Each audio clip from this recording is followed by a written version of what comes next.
एलिया नबी की कहानी। एलिया नबी ने इस्राइल में बादशाह अख्यब और रानी इज़बल के वक्त में खुदा पर मुकम्मल भरोसा रखने वाला शख्स अपने आप को जाहिर किया और हमारी तरह वो दुख सुख सहने वाला शख्स था।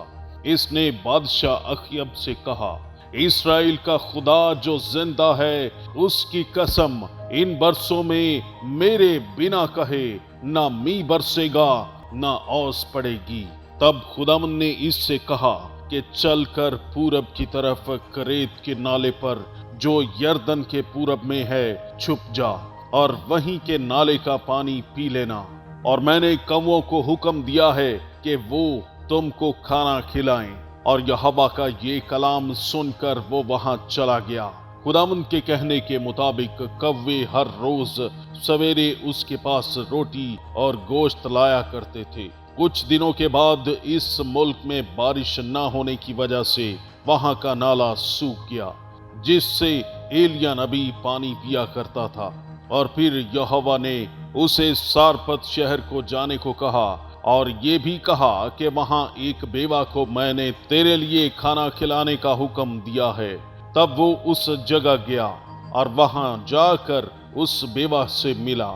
उसने उस बेवा को पानी पिलाने के लिए कहा और इसके साथ साथ ये भी कहा कि मेरे लिए रोटी भी लेती आना।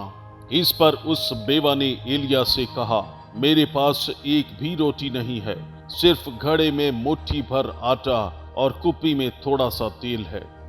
मैं तो इसी को अपने और अपने बेटे के लिए पकाने वाली थी और मैंने सोचा था कि हम यही खाकर मर जाएंगे।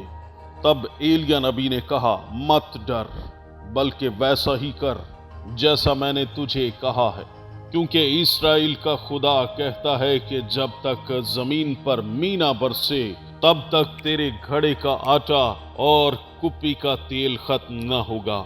और जैसा एलिया नबी ने कहा वैसा ही हुआ। इसका घराना और वो बेवा कई सालों तक खाना खाते रहे। फिर कुछ अरसा के बाद इस बेवा का बेटा बीमार होकर मर गया। तब इसने एलिया से कहा कि तू खुदावंद का बंदा मेरे पास आया तो है, लेकिन फिर भी मेरा बेटा क्यों मरा? क्या तेरे खुदा ने मेरे बेटे को मारने के लिए तुझे मेरे पास भेजा है? तब एलिया ने उससे कहा, अपने बेटे को मुझे दे।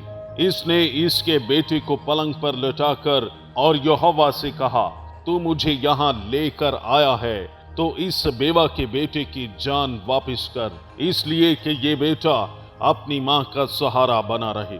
इसके बाद एलिया नबी इस बेटे पर पसर गया और वो लड़का जिंदा हो गया और बेवा अपने बेटे को जिंदा देखकर बहुत खुश हुई।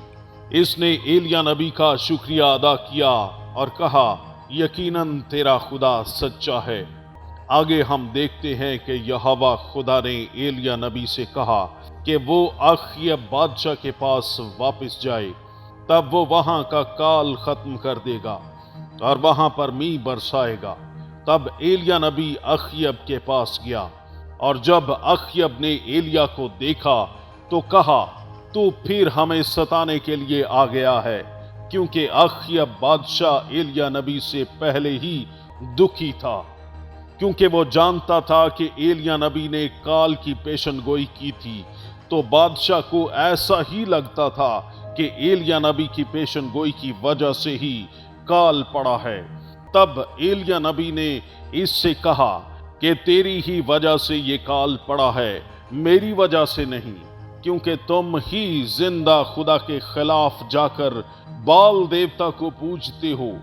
आज तुम एक को चुन लो, आज जो आग गिराकर जवाब दे वही खुदा है। अगर आसमान से तुम्हारे जरिए आग उतरी तो तुम्हारा खुदा सच्चा है, लेकिन अगर मेरी दुआ से मेरे खुदा ने आग उतारी तो मेरा खुदा सच्चा है। इसने बाल के पुजारियों को चैलेंज कर दिया, क्योंकि इनका ईमान अपने खुदा पर पक्का था। तब एलिया ने अख्यब और बाल देवता के पुजारियों को बुलाया और उन्होंने एक बैल लिया और कुर्बानगाह तैयार करके इस बैल को इसके ऊपर रख दिया और अपने बाल देवता को पुकारने लगे, आग गिराने के लिए इसकी इल्तिजा करने लगे और कोड़ों के साथ खुद को मारने लगे और कहते, ऐ बाल देवता अब आग बरसा। बाल के पुजारी 450 थे और एलिया नबी अकेला था, लेकिन इसके साथ जिंदा खुदा था, इसीलिए इसमें शक की रूह नहीं थी।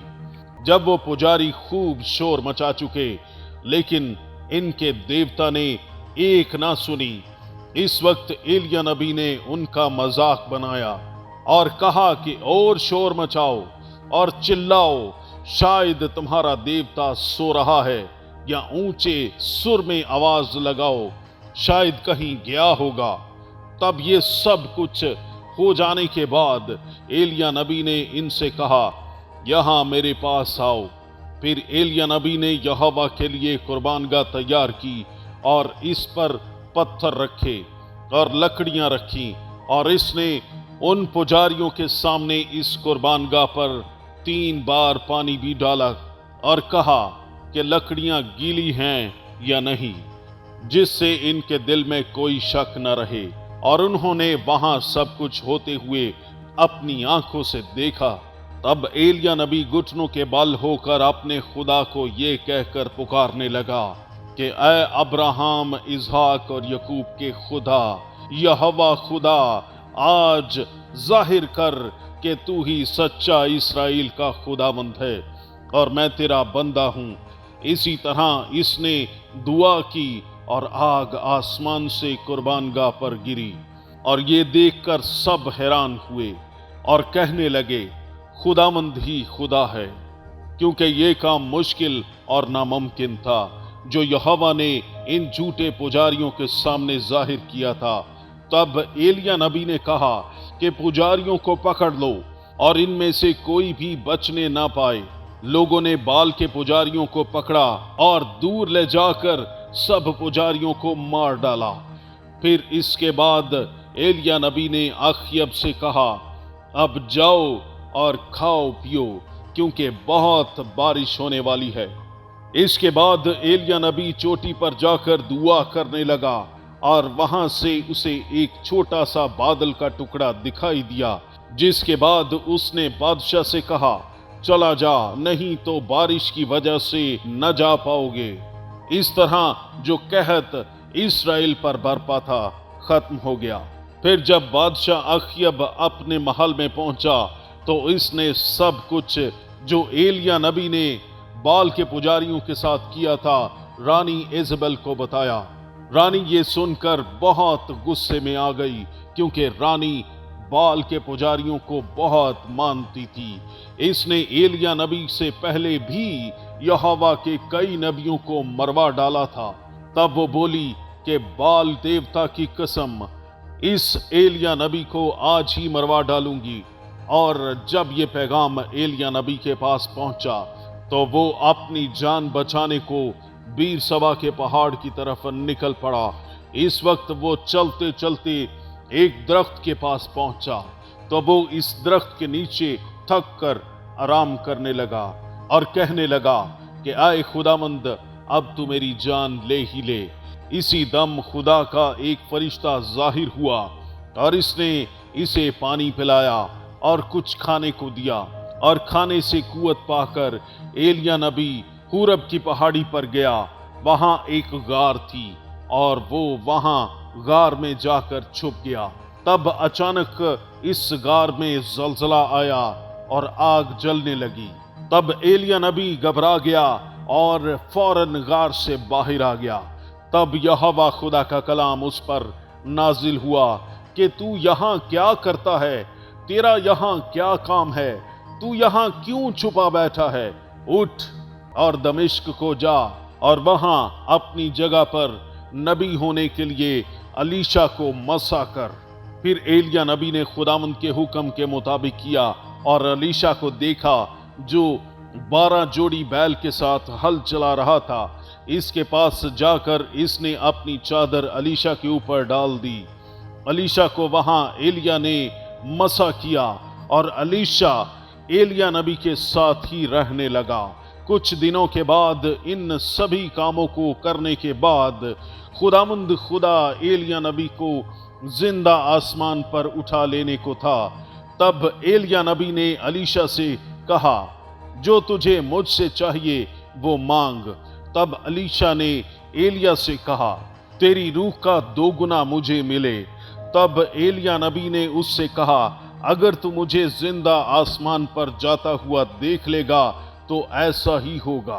जब वहां वो दोनों बातें कर रहे थे, तब अचानक आसमान से घोड़ों के साथ चलने वाले आग के रथ दिखाई दिए और उन्होंने इन दोनों को अलग अलग कर दिया। और एलिया आग के बगोले में होकर आसमान पर ऊंचे पर चढ़ाया गया और अलीशा उसे देखता रहा।